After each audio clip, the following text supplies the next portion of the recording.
Hi, my name is Luz Arellano, and I'm a K-12 School Counseling Services Coordinator for the Orange County Department of Education. I am also a former school counselor, worked with many school psychologists and clinicians. And the information that we're going to be reviewing today is information gathered from many resources, including advice from clinicians and resources from reputable websites and other tools.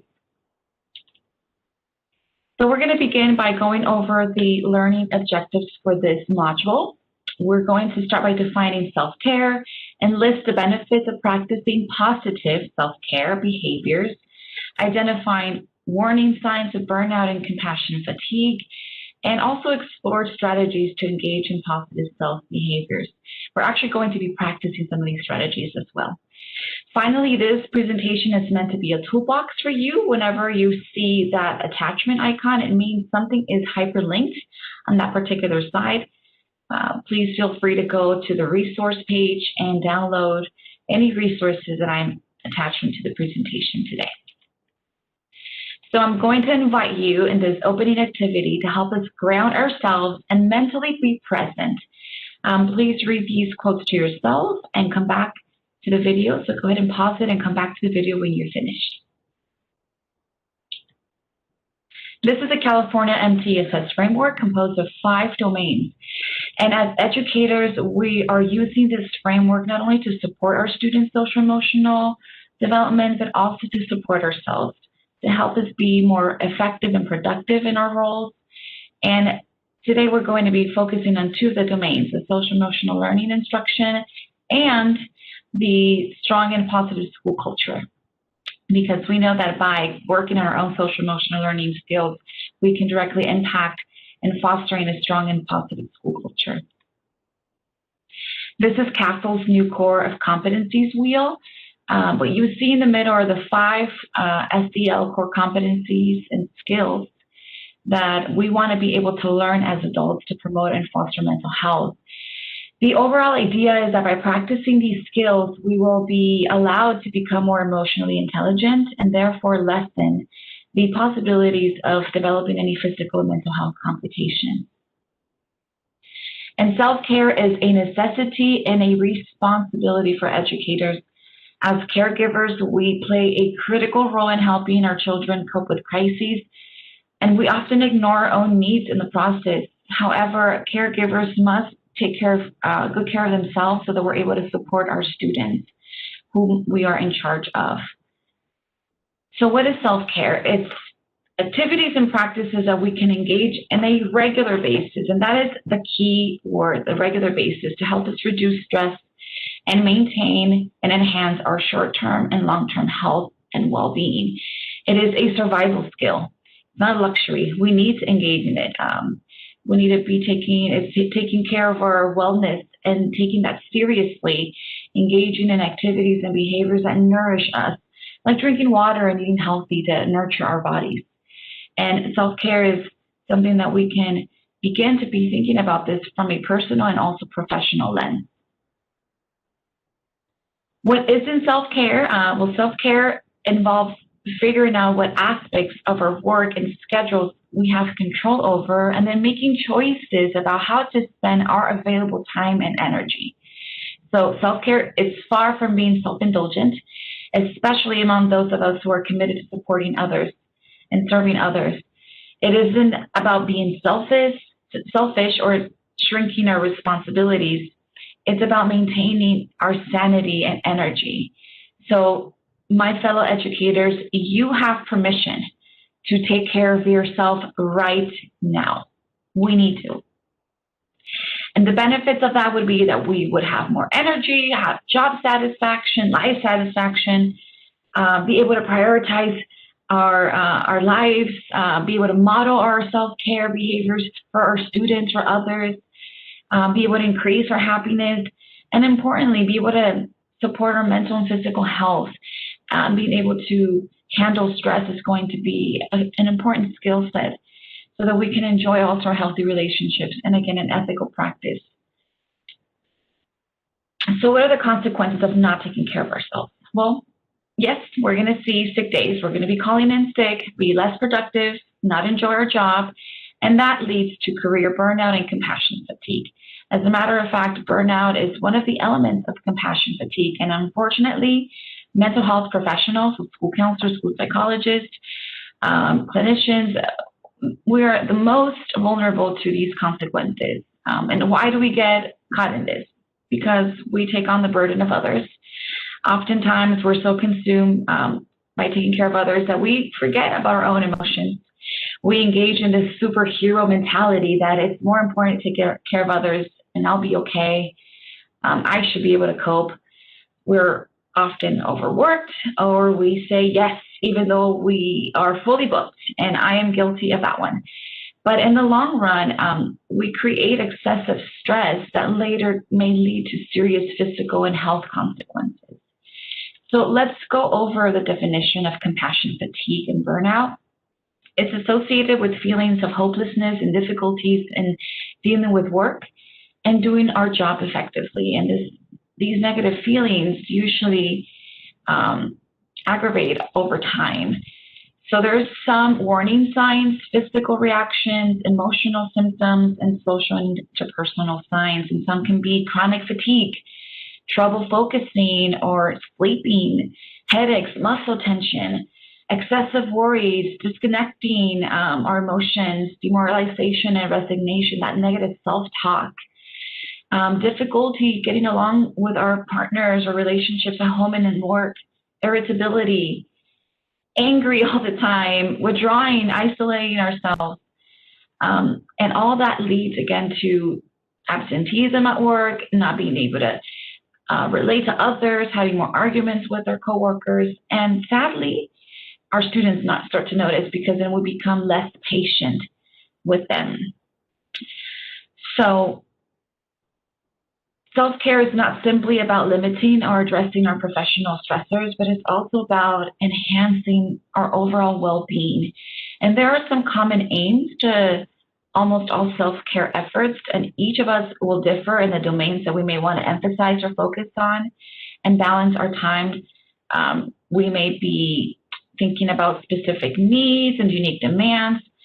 So we want to prioritize our self-care based on our needs. And it's important that you take a moment to reflect and determine what self-care means to you, and therefore apply a plan that fits your life and your necessities. For example, some of us may want to focus on our physical health, or others honoring our emotional and spiritual needs, or just simply achieving equilibrium in our lives. So that wheel on the right has all the aims for self-care. Take a look at that and decide which one is the best route for you and stick with the plan. We'll have an opportunity to create a self-care plan at the end. But before we get to that, I want to invite you to pause the video. Here you have 3 assessments that you can engage in, maybe take 1 or 2. And please engage in some honest assessment about your lifestyle behaviors and your current self-care practices, and come back to the video. I also want to take a moment to discuss toxic positivity. If after taking your self-assessment, you realize that you're just not feeling 100%, or that perhaps you're not at your best self at the moment, I want you to know that it's okay. It is okay to feel not okay. And please take a moment to listen to your body, to listen to your feelings. Toxic positivity is finding the positive in everything and anything, not leaving any room for our upset feelings. It's that excessive and ineffective overgeneralization of happiness, optimistic state across all situations, and that's just not normal, right? And engaging in toxic positivity, we're denying ourselves from being our authentic self. It's suppressing our feelings, and it's denying our feelings, minimizing and invalidating our emotions. And that leads to becoming isolated within our work culture. So I want you to distinct toxic positivity with positivity. Toxic positivity is avoidance, while positivity is acceptance and balance of both negative and positive emotions. And I want to emphasize that you can feel upset and still have a great life. I can be unhappy, but still feel grateful for what I have, or I'm tired, but I'm still happy about this.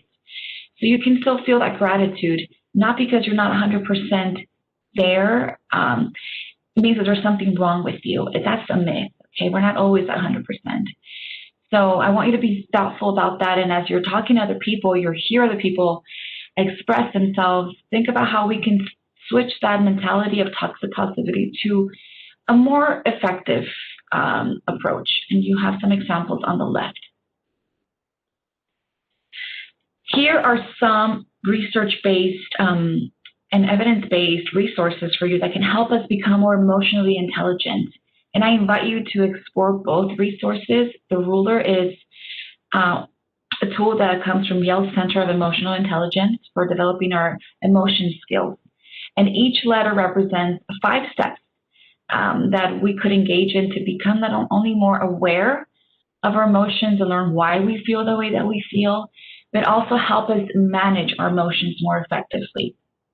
So it's recognizing our emotions, understanding what causes that, labeling our emotions accurately, and then expressing our emotions, and then regulating them at the end.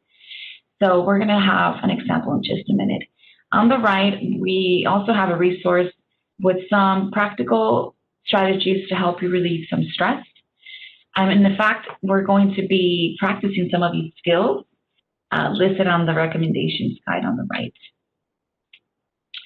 So I encourage you to go through these resources carefully. I have added other ones here, some physical and mental health, or some physical and mental activities to help you de-stress. So take a look at those resources for you. And now let's engage in practice. So here is the mood meter, again, created by Yale Center of Emotional Intelligence to help us recognize our emotions and then label emotions accurately. Oftentimes, we become very vague in how we feel and express how we feel. I'm upset, but that's such a broad term. How about if we were to be more specific and say, I'm actually feeling furious. I am maybe worried. I'm nervous. This not only helps us understand and reflect, okay, what am I really feeling and labeling them, but also teach others to understand how we are feeling as well. It's a great activity to engage ourselves, but also teach our students. Mindfulness is another great technique. And mindfulness means just being aware of your body, your mind, and your feelings, and just being present in the moment to help you create that calm feeling. Being purposeful about how you're feeling in the moment. So how about we engage in some mindfulness right now? And breathing is such a great exercise to engage in, especially if maybe you're feeling anxious. It helps us regulate our emotions. Deep breathing brings that oxygen flow to our brain, and then helps us just bring that blood flow and help our brain communicate to our body, calm down. So let's use this dark spot as a guide to help you breathe in. As the dark spot expands, I want you to inhale and expand your diaphragm. Hold it for 2 seconds. And then exhale as the spot minimizes. And you can do that for a few rounds until you feel calm. A great technique, again, to teach our students. Something simple that we can do for 2 minutes, a few seconds, whatever you need.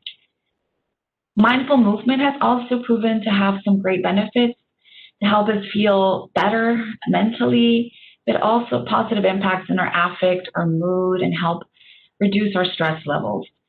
So we could be engaging in some mindful movement through yoga. There's chair yoga that's become super popular that we can do in our own office. Down Dog is an application you can download with free resources that you can get access to. And there's just also something about nature that is very healing and relaxing. Go out, leave your office, and go for that mindful walk. Experience nature, breathe the air. Don't stay constrained in your office. Go and take that break.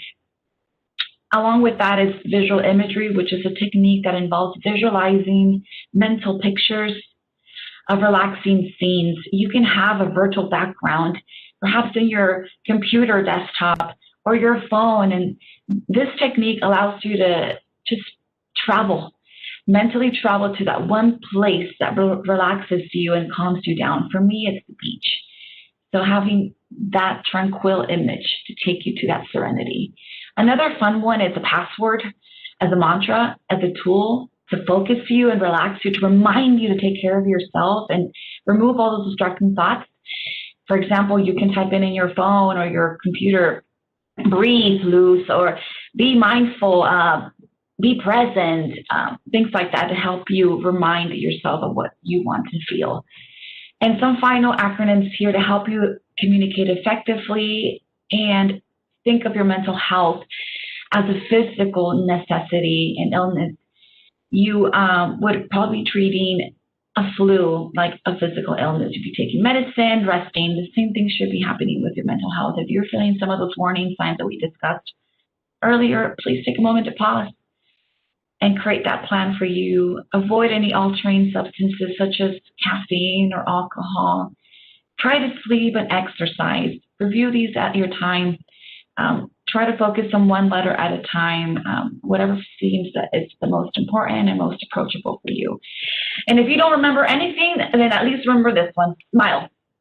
Smile has proven to really trick the brain and take us to that one happy stage and phase. So just try smiling. It does really work. Some apps here for you that you can download. Again, many of them are free for educators. And I want to end with a self-care plan for you here. I want you to review the strategies that we have provided in the resource guide and the presentation and create that individualized self-care plan or individualized energy plan. And if things don't work out, maybe there's times where things may not be at 100%, may not be going as well as we thought, and we may need some help. That's okay. Plan for that. Create that emergency self-care plan so that you can get back on track. So check out the tools that I have placed for you on this slide and share your plan with others so that you can receive that support and accountability from your support system. Thank you for your time, and please take care of yourself.